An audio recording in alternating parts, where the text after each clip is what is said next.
And we've got Rob Otto on the line. How are you, Rob? Very well, thanks. How are you guys doing? Not bad, not Very bad. well. We're having an awesome Sunday afternoon here. We got the bra going, a couple people around, and running back and forth from from the deck. Yeah. But Joe, how's your weekend been? You've been up in Wales. Yeah, no, my folks have got a farm in South Wales, so we took the kids up to go and see them for the weekend. So, yeah, it turned out to be a pretty good weekend, eh? Well, it was we had some nice weather for a change, but there was one particular incident on Saturday morning, which I'm sure you guys know about. Oh, yes. Which made the weekend particularly pleasant. So yeah, we had a pretty good one. Had a pretty smooth ride down on Friday.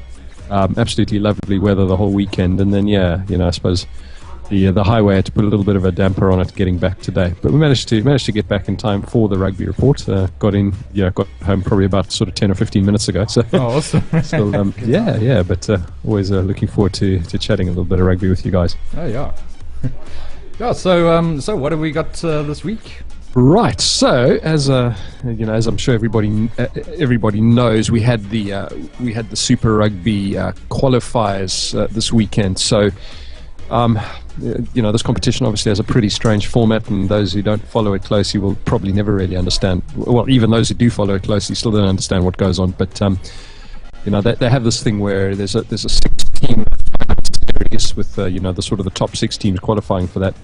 And in the first round of it's not really a quarterfinal, because you only have the lowest ranked 4 teams actually playing, and it's basically a qualifying round to determine who will then play in the semi-final. So just a sort of a slight recap of what happened is that the Stormers and the Chiefs finished in first and second place respectively, so they weren't in action this weekend. There were 2 games, the first being the Crusaders up against the Bulls, and the second being the Reds up against the Sharks, with the winners of those 2 games then progressing to play in the semi-finals. But again, the way the whole thing is structured is that you can't even really say that the winner of a certain game would play the Stormers and the winner of the other game would play the Chiefs. It's far more convoluted than that. But anyway, for the Sharks and the Bulls, big games, big games up for them away from home. Both of them obviously needing to win those games to progress to the semi-final. So the first one was in Christchurch, and that was the Bulls up against the Crusaders. That one, unfortunately, from a South African point of view, didn't go the way we'd want it to go, but I think it probably went exactly the way we expected it to go. Yeah. Wow. I mean, the Crusaders. I don't think the Crusaders have ever lost a knockout game in Christchurch. They haven't lost to a South African side in Christchurch in living memory. The Sharks discovered last year that that is the one game that you just don't want to end up with in a knockout. So the Bulls, I think, pretty much found the same thing. They went over there. They weren't in the game at all. Certainly not in the first half. They didn't concede a lot of tries to the Crusaders, but they didn't really, the Crusaders didn't need to score a lot of tries because the Bulls were just so inaccurate in everything they did. They just, sort of made mistakes, and most importantly, conceded penalties left, right, and centre. So, and there was a single try to the Crusaders in the first half, scored by All Black winger Zach Guildford. So I'm sure after the game he went out in the town, got pissed, and took all his clothes off as he usually does. But yeah, he sort of managed to keep it under control while he was on the field. But that man Dan Carter was really just stepping up, slotting penalties, slotting drop goals pretty much all over the show. The Crusaders turned 16-3 ahead. Second half, I think, from a scoreline point of view, was probably a little bit more even for the Bulls, and that they actually did manage to score 2 tries in the second half. Dear old Mornay Steyn again just wasn't really on song with his boot though, so he only managed to kick a single penalty. Final score there, 28-13 to the Crusaders, just pretty much one-sided, despite the Bulls managing to score, a consolation try or 2 towards the end. So end of the road for the Bulls there, and I think maybe we can talk a little bit about their sort of season, what sort of campaign they've had. But moving on to the next game kicked off pretty much straight afterwards, and that was the Reds against the Sharks in Brisbane. Now, I think that we were a lot of people were sort of reasonably unhappy about the fact that because of the way that the conference structure works, that the Reds had a home playoff game despite actually points-wise finishing sixth. So, they had a log point fewer than the Sharks did, but they ended up hosting the knockout game. So there was a little bit of a bad taste in the mouth based on that one. But it turned out not to matter. I mean, the Sharks came out and they played the sort of game that they played against the Bulls 2 weeks ago, with the sort of really high tempo stuff. Forwards just really piling in numbers, securing quick ball for the backs, and the backs pretty much running it from everywhere. So I think the Reds pretty much didn't know what hit them. The Sharks ran out to a 14-0 lead. Tries in the first half there through firstly that man JP Peterson, again just having a sublime game, and then young Paul Jordan, who's come into the side at outside centre. He scored a cracking try as well. Captain Keegan Daniel was the man with absolutely wonderful offload to set up that try. So that was that, and then I think a penalty. Was it? In fact, it was actually a drop goal from Fred Michalak, which sort of took it out to 17-3. I think it was at one stage. I mean, the Sharks completely in control there. Before a sort of a try late in the first half to Will Genia sort of brought it back to within 10 points. So half-time, Sharks were leading 20 points to 10. Really was a very it was looking like a pretty one-sided game at that stage. The Reds had sort of come back and they were still sort of in it, but you felt like the Sharks just needed to keep up the momentum. Second half started with the Reds sort of attacking very strongly. I think to an extent we were a little bit fortunate with Charles McLeod picking up the stray pass and sprinting the length of the field to score the third try for the Sharks. So that took it back out to sort of 27-10, I think, which was 17-point lead. Sharks feeling quite comfortable, but wow, yeah. Then the next 15 or 20 minutes of the match were incredibly tense, with the Reds just on attack on the Sharks line, pushing hard, and the Sharks repelling wave after wave after wave of Reds attack with just solid defense. So I think looking back, it was great to watch. I think at the time it was pretty damn nerve-wracking to watch that. But it was, yeah. yeah. So managed to at least keep them out. There was a slightly controversial moment where it looked like the Reds had gone over for a try. It was referred to the TMO, and the Australian TMO ruled that it wasn't a try. So there's all sorts of allegations of refereeing incompetence and bias and whatever else coming out of Australia, classy folk that they are. But this is no more than we've had to endure when we've had sort of Australian refs. For once playing there, we had a South African ref, and I think Jonathan Kaplan blew a pretty fair game. He did, actually. Yeah. In fact, at times too fair. I mean, I haven't checked what the penalty count was, but somebody said that the penalty count was something like 12-4 against the Sharks. So it's not really like he was blowing everything one way. He did, in fact, even send a Shark off. Yeah. Stephen Sykes got a yellow card sort of right at the death. But yeah, by that stage, I think it was pretty much safe. The Sharks sort of weathered that storm. Sort of remaining at about 27-10 up. They then managed to push down into the Reds half. Came so close to a fourth try. Another one of these sort of length of the field attacks, and then poor Meyer Bosman, who was on as a sub. I mean, it looked like he tripped over his own feet with with a try line of begging. So, but it ended up not mattering. There was another penalty that came from that. Michalak stroked it over to make it 30-10. And at that stage, I mean, we had the game won, and even though Reds replacement lock Radiki Samo went over for a try sort of right at the death, to make the scoreline a little bit more respectable from their point of view, it didn't really matter. Final score there was 30 points to 17 for the Sharks. Yeah. So, wow, I mean, what an absolutely bloody fantastic result. I mean, I think this is only the second time a South African team has ever won a knockout game overseas. First time was, strange enough, Natal back in '96 against the Reds in Brisbane. So it's turned out to be a pretty good venue for us in knockout games. The prize though is a trip straight back to South Africa to play the Stormers at Newlands this weekend in the semi-final. So that one's a bit of a double-edged sword, I would think, in that, I think for the Sharks, if they were to pick a semi-final, they'd probably want to say, yeah, let's go just up the road to Newlands and take on the Stormers and give ourselves a reasonable chance of beating those guys. But it's a bit of a different prospect having, in the space of a week, travel to Brisbane and back, to then go to Newlands and try and beat the Stormers who've been sitting back for a week without a game to play. So, yeah, odds heavily stacked against the Sharks, one would think.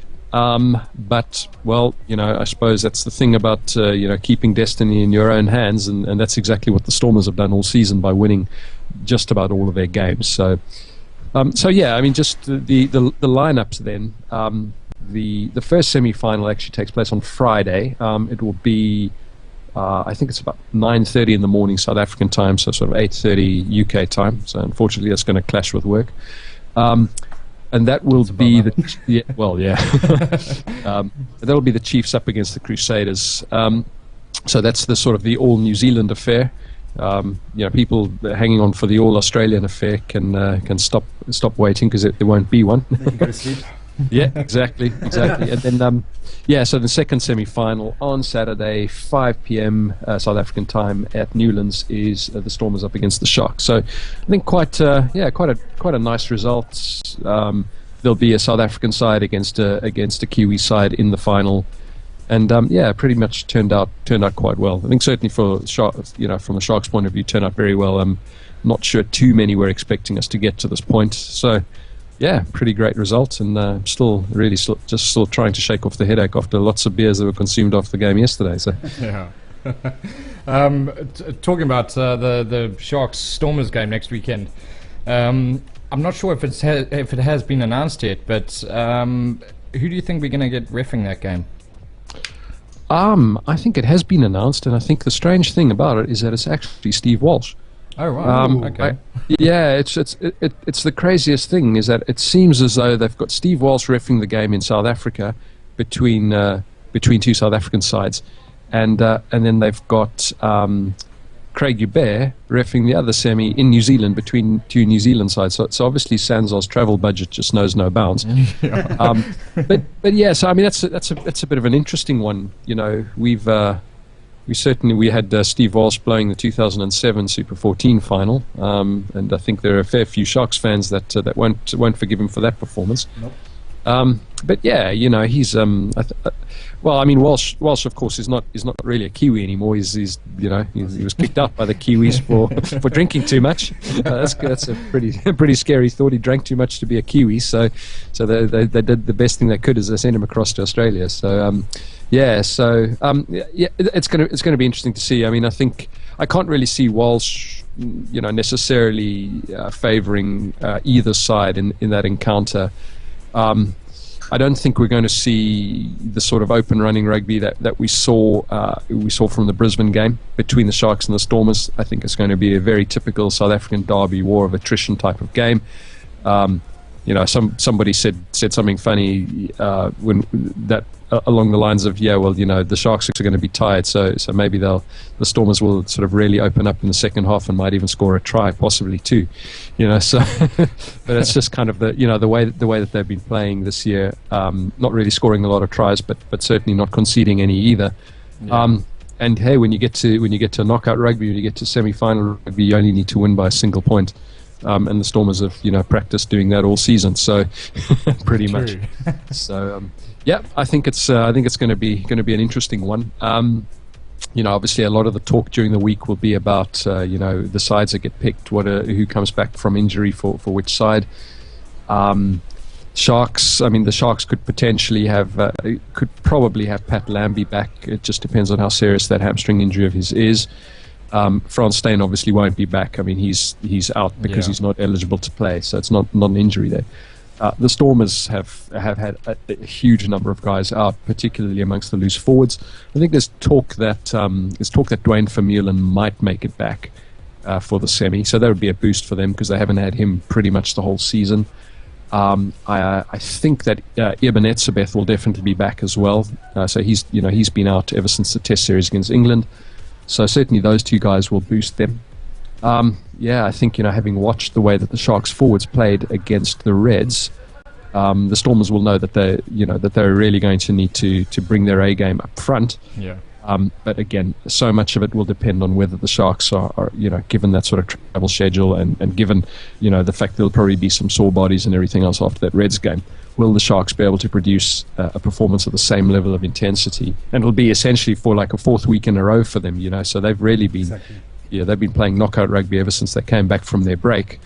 But it was a long break for them. They had an extra bye week, so they had sort of 4 weeks off.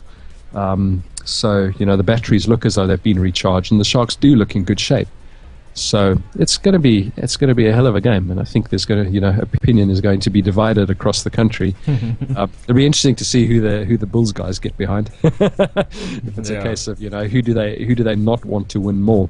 I think reading between the lines, I think the Bulls might probably support the Sharks because they probably don't want the Stormers to go on and win win Super Rugby because they want to be the only South African side that has won the tournament. So I might be casting Bulls fans into a very bad light here, and I know that they're probably having a very bad Sunday as it is. So well, we got my mate Dave Minto here. He's actually from Gauteng, but he supports the Bulls, and he is absolutely gutted. He's sitting outside, he's moping. Well, look, I think that if we were to look at the prospects of the Bulls at the beginning of the season, given the sort of personnel that they'd lost, Victor Matfield, Bucky Spuerta, Donnie Rousseau, Farid Priya, those names just kind of sort of roll off the tongue as stalwarts of Bulls rugby over the Bulls and Springbok rugby over the last sort of 5 or 6 years. For a side to lose that much experience all in one go. I certainly wasn't expecting much more than a sort of a mid-table finish for them. So I think that they kind of almost exceeded expectations in terms of finishing fifth, going through to play in the knockouts. But it's that kind of poison chalice thing, isn't it? You draw the Crusaders in the knockouts, and you're not going to go any further. So they probably did about as well as they could have been expected to do. It wasn't a good performance from them over the weekend, and I think maybe for their fans they would have been expecting a more competitive showing from the Bulls. So, it's probably the reason your mate's feeling so glum. It's not really the fact that they lost; it's just the way that they lost. Yeah, I tell you, we should actually, well, if possible, you should come down to the Slug next Saturday for the game, because it's going to be quite a well-balanced amount of people between Sharks and Stormers there. It's going to be quite an afternoon, I think. That sounds like a good way to get into a fight after the game. Exactly. Well, I'll definitely see if I can get a pass to come down, because I think it's going to be a pretty good. It's going to be. Well, I'm hoping it's going to be a good game. I hope it ends up being a well-balanced game. I'm kind of going on about this a little bit, and I shouldn't, because it's you shouldn't really be making excuses. But I see this travel factor as a really big issue. And just to kind of have one last sort of gripe about this conference system. It was an unnecessary trip overseas that we had to go through. At the end of the day, the Sharks didn't have a great season, but they had a better season than the Reds did. Yeah. I think they won about the same number of games, but the Sharks picked up an extra bonus point. At the end of the day, why have this concept of total log points if you're not going to use total log points as the kind of the sole arbiter when you're deciding which team finishes in which position? So if they had a rule which said, okay, fine, let's work out who the top six are, and if there isn't an Australian side in the top six, then the sixth place team can drop out to make way for the best Australian side or the best South African side or whatever. That would at least be a little bit more fair. But this kind of this automatic promotion all the way right up to third place for a side that quite frankly wasn't deserving of being third, to my mind is the bit that kind of rankles a little bit, because the Reds should have gone to play the Crusaders. The Sharks probably should have played the Bulls at Loftus. It might have been a far more even game. We might not have won that game. So then maybe I would have thought about it the other way.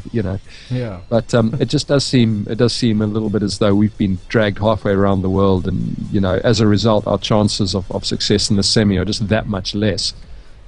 Because to my mind, the system is broken. But I suppose until our administrators grow some balls and, sort of really stand up for what's in the best interest of South African rugby as opposed to, whatever other agendas they happen to be pursuing at the time. You saw how they how could I put it, their non-reaction to Bryce Lawrence, in the World Cup, they definitely need to grow some balls. yeah. Well, there's a whole bunch of other things which I think we'll start to talk about more in weeks to come. This ongoing saga about the Kings and the Lions, and it's just inaction is the order of the day, and the uncertainty is killing players, and in both franchises who just don't know what to do with themselves. Everybody's sort of looking at the safe havens, and who's this guy Grant Hutting? He's a chap who's been playing loose forward for the Lions. He's been looking pretty good. Sort of player who you'd think he needs regular exposure in a top side, and he's hopefully going to improve. But playing for the Lions, he was looking quite good. This guy's not gone and signed to play for the Bulls. He's a utility sort of lock flank, and he'll be somewhere down the pecking order in Pretoria and maybe play a bit of Currie Cup. But come Super Rugby next year, I doubt the guy's really going to crack the first side. And why has he decided to go to the Bulls? It's just because, it's a steady job, it's a steady paycheck, and he knows that the Bulls are always going to be there, whereas nobody can tell him what's happening at the Lions. So yeah, I'm sure there are lots of other people who are having similar discussions with lots of other Lions players are having similar discussions. Maybe taking something that offers them less game time, but at least offers them a guarantee that they're going to get paid every month. So yeah. No, anyway, but go Sharks! I know. Really, not to start wallowing in the problems of other teams. Been told I've been I'm biased on this episode. I must be less biased. So yeah, I really feel for the Lions, but yeah, go Sharks. Well, this is the thing. I mean, put it this way. Okay, well, with the next two games coming up, I mean, naturally myself, you and Gareth are we know who's going to win. I mean, naturally the Sharks are going to win. What do you think about the Crusaders Chiefs game next weekend? Who do you think is going to take that? Yeah, that's an interesting one. So I know who I want to win it. I definitely want the Chiefs to get rid of the Crusaders. The Crusaders the Crusaders have almost ended up with pretty much an absolutely perfect draw here, in that they were at home against the Bulls, they're away against the Chiefs, but it's just the Chiefs. It's just up the drag in Hamilton, right? It's not like they're going to Australia or South Africa. No. And then if they win that one, I suppose they could end up having to fly to Cape Town for the final.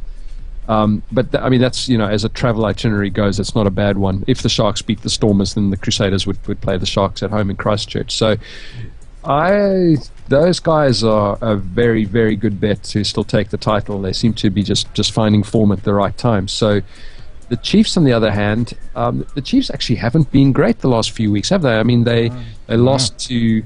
I'm just trying to think. Their last sort of 2 or 3 regular season matches. They lost 2 of those. I mean, they lost against the Hurricanes in their final game, and they lost against the Crusaders the game before that. So Chiefs to me are, they're probably a little bit wobbly. Shaky. And if I were a betting man, I think I'd probably put money on the Crusaders to take that game. I hope to hell that they don't, because if or when we beat the Stormers and have to go to New Zealand to play in the final, I'd fancy our chances of taking it in Hamilton a lot more than I would in Christchurch. So, going to be screaming for the Chiefs with all I've got, but the head says the Crusaders are going to take it. Yeah, no, good. Well, thanks a lot, Rob. Actually. Yeah. Cool, guys. Yeah, no worries. Well, always good to chat, and enjoy the rest of the braai. Sounds quite festive there. Yeah, it certainly is. I tell you, we're getting more and more stragglers coming in every minute. So yeah. Brilliant. All right. Well, good stuff, and we'll catch up again next week. Hopefully, we'll be able to talk about. We'll talk about a South African team in the final, and let's just hope that it's the right one. Yeah. No, good. And also, I was thinking what we should do is we should also get what's her name? The lady that helps you with Sharks World. Oh yeah, Ice. Yeah. I reckon we should get her on the line as well. Give her a little bit of bit of a female input there, don't you think? Yeah, well, and if I know her, she'd certainly be. She's no shrinking violet, so she'd certainly take any opportunity to get her voice heard in the male-dominated rugby world. I'll have a chat to her during the week, and we'll see what we can arrange. Yeah, let's do it. Oh, cool. Well, anyway, thanks a lot, Rob, once again, for a very awesome rugby report. I'm looking forward to next weekend now. Yeah. Cool. Well, enjoy the rest of the week, and we'll obviously have an even more interesting chat to talk about next Sunday. Hopefully, if the Sharks take it. Most definitely. Well, or if the Sharks don't, in which case we can talk about how shit the ref was. Yeah. Or we just don't have a rugby report at all. Yeah, maybe going to hiding until the Curry Cup. Exactly. Cool. Yeah. Thanks, guys. Thanks a lot, Rob. Thanks so much. Okay. Cheers, Dave. Cheers. Bye. Bye. Well, there was Rob Otto from sharksworld.co.za bringing us your weekly rugby report on PharSide Live.